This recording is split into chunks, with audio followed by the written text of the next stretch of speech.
400여 년 전 이곳 여수 굴강에서 한 전선이 만들어진다.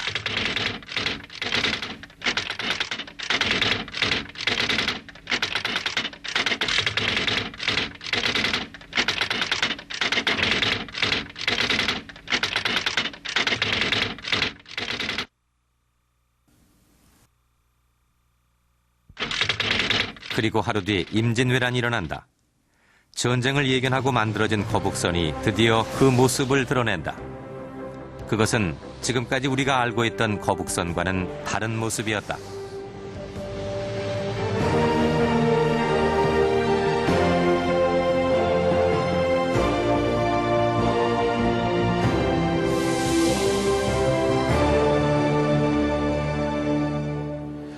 거북선의 머리가 들락거렸다. 언뜻 이해가 가지 않는데요. 사실 우리나라 사람들이라면 거북선에 대해서는 웬만큼은 다 잘 알고 있습니다. 그 대충 생김새도 그려낼 수가 있는데요. 바로 이런 모습이었을 겁니다. 그런데 이 그림은 임진왜란이 끝난 그 200여 년 뒤인 정조 때 그려진 거북선입니다. 그러니까 꽤 긴 세월이 흐른 뒤에 그려진 거북선인데, 하지만 우리가 지금 알고 있는 거북선을 복원하는데 가장 중요한 자료였습니다. 그렇다면 이순신 장군이 만든 거북선도 과연 이런 모습이었을까요? 먼저 이 거북선을 보면 이 거북선의 그 특이한 머리 모양이 떠오를 텐데요. 이 거북등 위로 목을 쭉 빼고 입에서는 그 연기를 내뿜던 모습을 많이 봐왔습니다. 그런데 이 두 그림을 한번 보십시오. 충무공의 후손이 대대로 가지고 있던 것으로 이 같은 시기에 그려진 그림입니다. 그런데 그 거북선은 전혀 다른 모습을 하고 있습니다. 하나는 머리가 달려있는 거북선이고 또 하나는 머리가 달려있지 않습니다. 그렇다면 이 머리가 없는 거북선은 어떤 충격에 의해서 이 머리 부분이 없어져 버린 것일까요? 자세히 살펴보면은 깨지거나 부서진 흔적을 전혀 찾아볼 수가 없습니다. 머리가 있는 거북선, 또 머리가 없는 거북선, 이것은 과연 무엇을 말하고 있는 것일까요? 임진왜란 당시 왕세자를 수행한 이덕홍이 광해군에게 올린 상소문이 있다. 간제집이라는 그의 문집에 실린 이 상소문에는 그림 한 장이 남아있다. 귀갑선도란 그림으로 거북선을 간략하게 그린 것이다. 분명히 귀갑선도 안 했습니까? 네, 그렇게. 이것은 임진왜란 당시 거북선의 모습을 짐작해 해주는 유일한 자료다. 임진년에 1592년에 왕세자 광해 때 이제 상소한 글인데, 이 귀갑선 가지고 전라도의 제장이 호남의 제장, 그러니까 이순신 장군을 얘기한 겁니다. 우선 저걸 갖다 물리쳤는데 이제 모양이 어떻게 생겼다 이런 얘기를 했거든요. 이건 거북선 연구하는 데 있어서는 굉장히 중요한 자료입니다. 그런데 무엇보다 중요한 것은 머리 부분에 대한 설명이다. 두설복로, 머리를 쇠뇌처럼 당겼다 놓았다라는 의미다. 여기서 쇠뇌란 활을 응용한 무기를 말한다. 뒤로 당기고 앞으로 놓으면 발사된다. 결국 거북선 머리가 쇠뇌처럼 들어갔다 나갔다 했다는 것이다. 간제집의 그 복로라는 얘기는요, 아주 재밌는 기록입니다.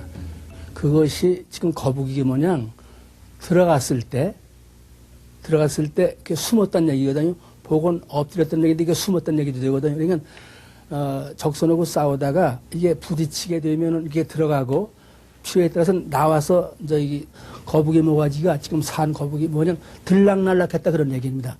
그러니까 지금 그 거북선 만들어 놓은 것이 말이죠. 그냥 그 상태랄 것 같으면 충돌되면 부서지거든요.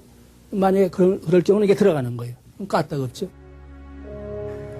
경남 통영에 위치한 충렬사. 이순신 사후 그의 공적을 기리기 위해 만든 사당이다. 이곳에는 12폭짜리 병풍 하나가 보관돼 있다. 삼도 수군, 조련, 전진도라 해 수군들의 대규모 훈련 모습을 그린 그림이다.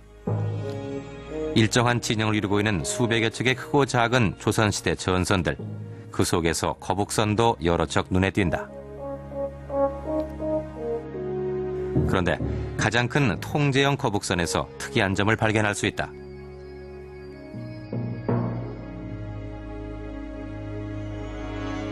거북 머리와 등 사이에 뚜렷한 빈 공간. 결국 이것은 거북선 머리가 들락거렸음을 의미한다. 이러한 사실을 더욱 구체적으로 말해주는 자료가 있다. 해장집에 보면 순찰사 신서구가 거북선 훈련 모습을 직접 보고 쓴 기록이 있다. 여기에서도 앞서 살펴보았던 임진년 때의 기록, 두설복로와 비슷한 내용이 나온다. 축신합장, 거북머리가 들어갔다 나왔다, 벌렸다 닫혔다 했다는 것이다. 실제 이 사람은 그 김한철 통제사하고 같은 배에 타갖고선 거북선하고 이제 반옥선하고 하나의 모의 훈련을 장면을 갖다 봤었어요. 그랬을 때 그 거북선의 그 모가지가 아까 그 복로하고 공통된 얘기입니다. 이 축신합장. 그러니까 거북의 모가지 모양 들락날락했다는 얘기거든요. 이 축신은 들어갔을 때 축이고 신은 나왔을 때 신이 축신이거든요. 그래서 또 합장은 그 입을 오므렸다, 닫았다. 닫았을 때는 합이고 벌렸을 때는 장이거든요. 결국 거북선 머리는 임진왜란 당시부터 후대까지 들락거렸음을 알 수 있다. 그렇다면 왜 거북선 머리를 이처럼 만들었던 것일까? 임진장초. 이것은 이순신이 왕에게 올린 보고서를 모아놓은 것으로 임진왜란 연구의 귀중한 자료 중 하나다. 여기에는 거북선에 대한 언급도 눈에 띄는데 특히 머리의 기능을 분명히 밝혀놓았다. 용두 구 방대포.